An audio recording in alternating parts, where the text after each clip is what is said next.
Now it's time for Friendsgiving. And I'm a little nervous. Okay? But I have everything ready.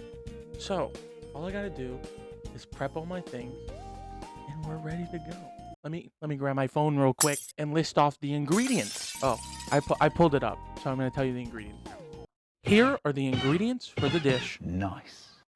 We need 3 pounds of russet potatoes, a half cup of milk, 8 ounces of a packaged cream cheese, 1 cup of sour cream, 2 teaspoons of dried parsley, a half a teaspoon of garlic powder, a teaspoon of salt, fresh ground pepper to taste, a cup of shredded cheddar cheese, and 5 slices of bacon.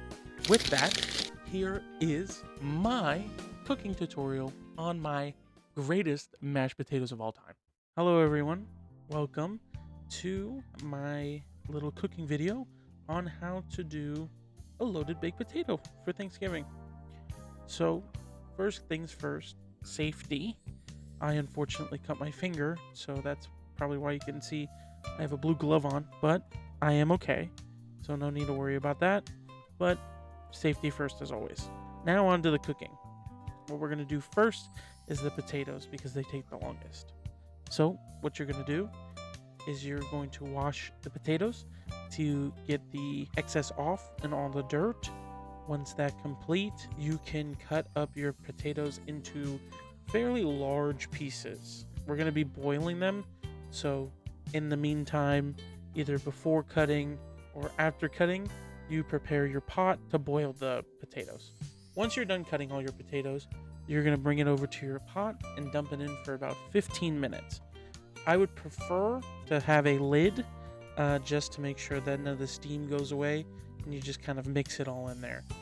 Make sure to check on it periodically and to set a timer just in case. But you always want to keep mixing around to make sure nothing's sticking or anything's going wrong. In the meantime, we can start prepping these other toppings for the dish. I chose to go with bacon that I'm going to cook. You can do bacon bits or any other, alternative that you would like to add to it, but I'm going to do bacon strips. The recipe calls for 5 slices, but for me, I wanted to do 2 layers, so I doubled it and I did 10. So I tried to cut them up into chunk-sized pieces so it's easier to break when they're actually done cooking, and they cook faster altogether. Once you're done cutting the bacon, you can bring it over to your stove. I try to use medium to low heat because I know that bacon can burn up really quickly, especially with the all natural grease. So just to make sure, slow and low. While both your potatoes are boiling and your bacon is cooking, you can work on shredding your cheese. I prefer to shred my cheese just because I know that there's like a little film on the cheese, but I did run out, so I did have to resort to that. So it's really up to you. This is an optional thing, so if you want to take the extra step because you have the time, go for it. If not, it's not the end of the world. Once your potatoes are done, you can bring them over to your sink and drain them out. If you're using a mixer, I would try to go for low just because they are thick and it will be thickening. So you want to make sure that the mixer is not moving around with the weight of the potatoes. Slow and low. While this is initially mixing, periodically turn it off, open it, and kind of push it back in the middle so you don't have any big chunks. You want to make it as smooth as possible. Once that's smooth, you can start to add your seasonings. I went for what was already in the recipe, so it's garlic salt, parsley, salt, pepper, and I added chives. It's optional if you want to add that. I added it in just as a little,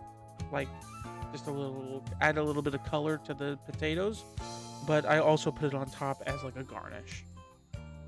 Other things that I added that weren't normally in it, I did a little bit of paprika, just for that little like smoky flavor, and then I also did Uncle Tony's, which is a like seasoning salt that you can also put in there.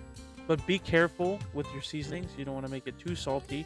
So in this case, I used less of the table salt and a little bit of the Uncle Tony's to kind of even out the saltiness. But if you don't have access to an Uncle Tony's or things like that, and it's not using salt, then by all means use the regular amount of salt that's for the recipe. After this, you're gonna set your oven for about 350, and then you're gonna put it in for about 30 minutes. If you're cooking it on the day, just do 30 minutes, and then it'll be done. And then you can broil for about 2 minutes just to get the little crispy top. But if you are saving it or doing it the day before or doing it a couple hours before, like I did, I put it in for about 20-25 minutes. And then once we got there, I reheated it up again, same temperature for about 10 to 15 minutes more.